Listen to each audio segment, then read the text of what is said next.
House building എന്ന് പറയുന്ന ഈ പ്രോഗ്രാം MBBS-നേക്കാൾ മികച്ചതാണെന്ന് എന്തുകൊണ്ടാണ് സാർ പറയുന്നത്? തീർച്ചയായും ഇത് കേൾക്കുമ്പോൾ പലർക്കും ഒരു തെറ്റിദ്ധാരണയുണ്ടാവും, വെറുതെ സംസാരിക്കുകയാണെന്ന്.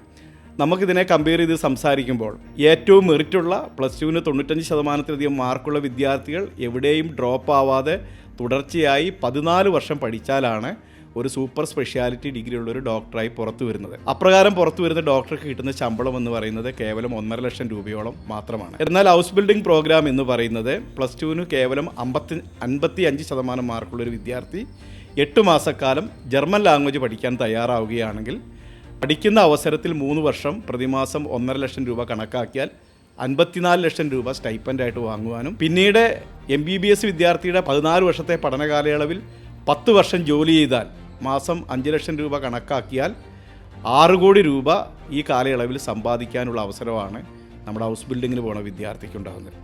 അതായത് ഡോക്ടർ സൂപ്പർ സ്പെഷ്യാലിറ്റി ഡിഗ്രിയുമായി 1.5 ലക്ഷം രൂപ ശമ്പളം വാങ്ങാൻ പ്രാപ്തനായി പുറത്തു വരുന്ന അവസരത്തിൽ ഹൗസ് ബിൽഡിങ്ങിന് പോയ വിദ്യാർത്ഥി 6 കോടി 54 ലക്ഷം രൂപ സമ്പാദിച്ചിട്ടും ഉണ്ടാവും. ജർമ്മനി പോലെയുള്ള ലോകത്തിലെ ഏറ്റവും വികസിതമായ ഒരു രാജ്യത്തിൽ സെക്യൂർഡായി ജീവിക്കുകയും ചെയ്തിട്ടുണ്ടാവും.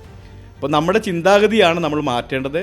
എന്തുകൊണ്ടും MBBS എന്നല്ല, നമുക്കിന്ന് അവൈലബിൾ ആയിട്ടുള്ള ഏത് പ്രോഗ്രാമിനേക്കാളും ഏറ്റവും മികച്ച പ്രോഗ്രാമാണ് ജർമ്മൻ ഹൗസ് ബിൽഡിംഗ് പ്രോഗ്രാം.